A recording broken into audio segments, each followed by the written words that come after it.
Okay. All right. Questions and answers. Let's dive in. Let's spend 15 minutes on this, and then I'll come back and we'll share with people what we got coming up next and everything. So I'll even stop sharing the screen. Um, Austin, do you have ones you want to start on? I know you marked them. Start at the top and work our way down. There are a whole bunch. All right. Let me scroll up there. I'll facilitate here. Okay. Are plugins coming over NQ? Do we know anything about that? We don't know, and we suspect probably not. Yeah, yep. Check out the product update briefing and ask a question. Ask there. Yep. Stacy, Renee wants to know, how do you get the quick links on the home screen when you're sharing your screen? Can I share? Yeah. Do another question while I get my screen up and then. Okay. Austin, quickly, what's the difference between dynamic and static if there's somebody new to Razor's Edge and we use those terms a lot? So a dynamic query means that every time you open it up, it will refresh constantly to any records that qualify for that criteria. Static is a single moment in time. So it will always revert back to the last time that query was saved. Static isn't going to move around on you. If there's 100 people that you always mail to, it's a static query. You don't want to come in and find that there's suddenly 130 people. Static is frozen in time until you rerun it. Yep. Okay, Stacy. So here's how you do your quick links. You go to your homepage and do customize page, and then you go to quick links and you can add it here. And I don't remember how to find them. What do I? Oh, this is where you just put a link. Yeah, this can be a link to anywhere. It doesn't actually have to be a link inside Razor's Edge. You could grab a link there. You can make favorite queries, which are their own tile right here. And you can select those here, I think. So you can select categories.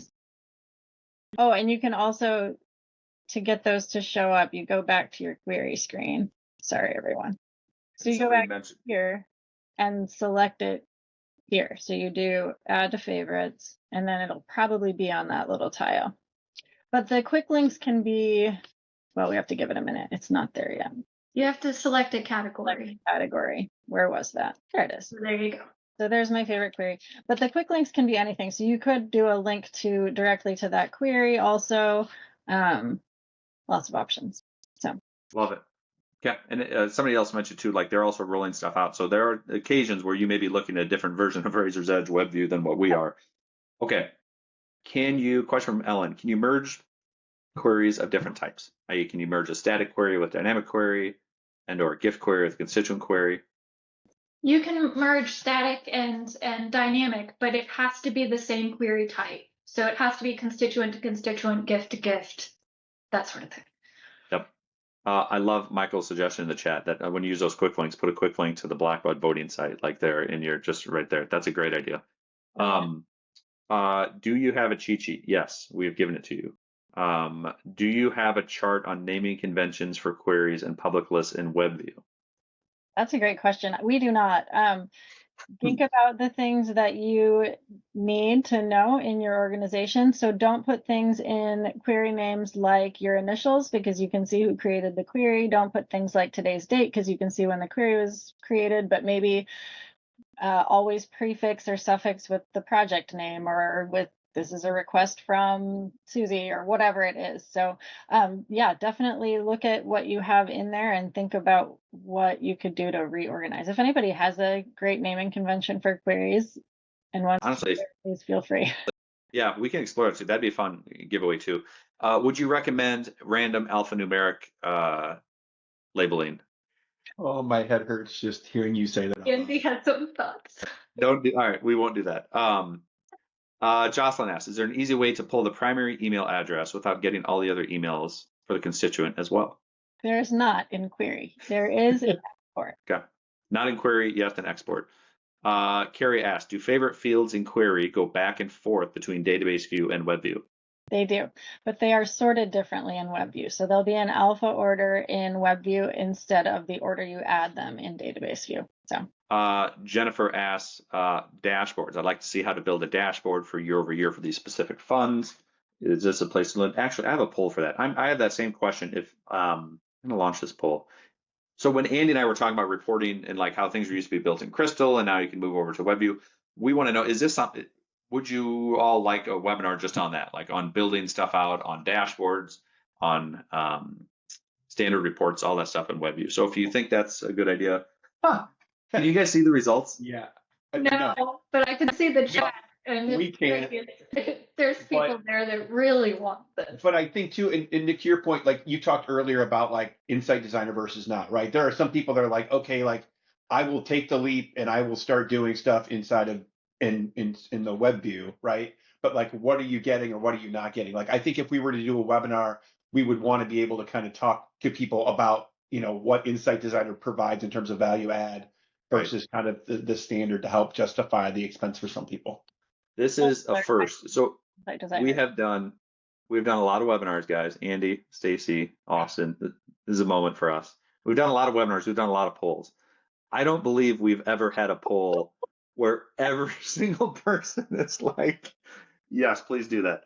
So there's some interest. All 233 that answered it are in favor of that. All right, so that's funny.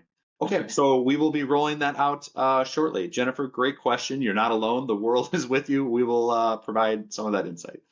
Question from Rita. What is Blackbaud's reasoning behind, that makes me nervous already, behind having both lists and queries? Does that question make sense, Stacy? Yeah, Austin, do you want to take that one? Yeah, sure. So lists are more for like very basic asks. Like, oh, I just want to see everyone in this region, or just give me a quick list of all the gifts received yesterday, kind of thing. The more complex answers or questions will be answered in queries. So lists are really for fundraisers or front and office staff. Queries are for DBAs. Yeah, and I think that to kind of the heart of why WebView existed in the first place, it was to give fundraisers access to things that they otherwise had to like walk down the hall and ask like the genius with the visor on and the cigar, like for all this data. List allow a major gift officer, annual fund director to just pull some basic stuff. The kind of more in the weeds stuff is still left to the DBAs and the pros on the call here. Well said. Our friend Laura, who I believe is in Des Moines, says, now the queries are in database. Is it possible to create a list in NXT based off a dynamic query? Previously, you could only use static. Not yet. Awesome. Okay. I think they're focusing on getting all fields in the database into query first. Yep. Question from Joel, who's just curious, why doesn't preferred, as it's known in RE7, appear as primary, as it's known in Razor's Edge NXT? Very, very good question, Joel. Great question. We're going to need you to go upvote that madness. Elizabeth wants to know, Stacy, if Blackbaud knows that the list doesn't show up once you run it, then you have to go back. I don't know. I asked them about the data refresh thing yesterday, but I did not ask about that. So I will be letting them know about that one today. Is there, let's see, if there's more than one solicitor assigned, this is from Colleen, will the constituent be duplicated in the list? Yes, it will. So it'll run like any other query where if a constituent fits more than one criteria, you'll get multiple rows. So if they have 3 fundraisers, they'll have 3 rows, or if they have 3 something else, whatever else the output is in the output, it'll give you. Which is why export is important, to help clean that up. Love it. Okay, if one of Stacy's 6 Nebraska donors, good question from Joel, what if those 6 donors added a gift? Would the refresh button pull that new gift into the total lifetime pledges cash column?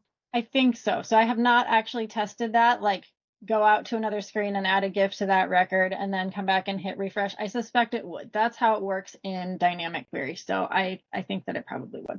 Okay. Austin, why would you use a static query instead of a dynamic query? So I use it a lot in like I'm updating records for something in specific and I want to hold a group of them together so that at some point in the future I can come back and see that snapshot in time of those specific records. In all honesty, I pretty much only use static queries as the output of merges. I tend to veer towards using dynamic queries more often. This one's funny. I won't say the name. Somebody, speaking of resumes, because I made a joke about resumes, is PSG looking to add? Yes, we're close. So we're always taking resumes. For the folks that have been on our webinars, you guys know who we are and what we do. We do get a lot of cleanup projects that take like nights and weekend work. We occasionally have like, we need to bring on somebody to do like sort of this full-time DBA stuff. Andy and I are close to filling the 2 spots that we had open. but don't let that stop you from sending your resume along. So no expectation like we have something for you to fill by X date. But if you're a wizard at this stuff and you feel like these are my people, like send us your resume. Like life's too short if you're working someplace that you don't enjoy, or that doesn't appreciate or know what it is that you're doing and pay you the right amount and all that stuff. Which is a lot of people on this call. Which is everybody on this call. Everybody watching this call. You guys are all paid fabulously. Stop it. Jennifer asks, is there capability to build a report for consecutive year giving summaries in WebView? Does that make sense? Not currently, because consecutive year giving summary doesn't really exist. So if you need it to exist, go vote for the idea in the idea bank. Love it. Allison asked, what will replace the query? Oh, I just lost it. What will replace the query control? That's what I use when committing to a batch. Or will I not need to do this when donations are coming through NXT? Query control report not planned to be moved. So you can continue to do that in database view for now, but you might need to come up with a different process. Go vote for the idea that Carlene just put in the chat if that's super important. Donations through NXT, the batch control report, I think she might be referencing, that does not currently exist. You can get around it kinda by using a validation report out of batch in database view, but I think that's being planned for the batch overhaul that's coming to WebView this year. So come to the pub, there should be more information. Audrey asked, when will export be available on its own in WebView? Hopefully we'll find that out at the pub too, at the product update. Yeah. Well, they've announced any dates on that. Attend the pub. Can we have a webinar on donor report? Yes, we have that. Insight Designer. So the answer is yes. Like anything related to that reporting stuff, Insight Designer, we are absolutely 100% going to design something for you guys to walk through that. And probably sooner rather than later, again, because of the runway issue, right? For whatever you need to recreate, we want to make sure that you're doing it now in case, like hell freezes over and database view goes away by the end of the year. We want to make sure that you've got enough time to kind of get in there and play with things and rebuild it to have it functional before other things go away. And I always feel guilty when we bag on Blackbaud as much as we do, with good reason. I just also want to reiterate, there are some things that are better, like we talked about. Like you will be surprised what you had to build out of Crystal, right, or Access from the old database view RE7 will be much improved by what you can do now through WebView, right? So that like that process, as painful as it is to rebuild something, and I know how it is, there's a million inputs that go into this thing. It's fragile, don't touch it, it works. But you will have many moments along that journey where like, oh, wow, this is really cool. This is neat. Oh, I can give my director that pie chart that he's always asking for. Like there's stuff that you can do. So it's not just panic, the database view is going away. There's also good opportunities there. So I just want to make sure that folks that we're being fair here, right? Okay, Austin or Stacy, were there others? I'm trying to not ask the duplicate. Lots of them are duplicate or asked, and everybody's asking about export cheat sheet we shared. Somebody asked about AutomateGenius. So what we shared, maybe Rob can share a link, and we've done demos. AutomateGenius is our software product that we built to help build automations out of Razor's Edge to do things like send your major gift officer a report and let him click on a link that drafts an email to that donor, or helps you automations that run at night to keep your database clean, like find duplicate records or clean up phone records. That's all us, AutomateGenius. We sell it. We don't feel it's too expensive. We've got a waiting list of folks trying to roll it out. So yes, if you want AutomateGenius, that is not a Razor's Edge product. That is, or a Blackbaud product. That is a PSG product from Stacy and Austin and the team here. So you can do cool stuff there. Yes, it is an added fee. Feel free to use it if you want. If not, we'll continue doing these free webinars for as long as I'm alive because people really seem to appreciate it. So every time we learn something new, we'll be on with the webinar teaching everybody what we're doing.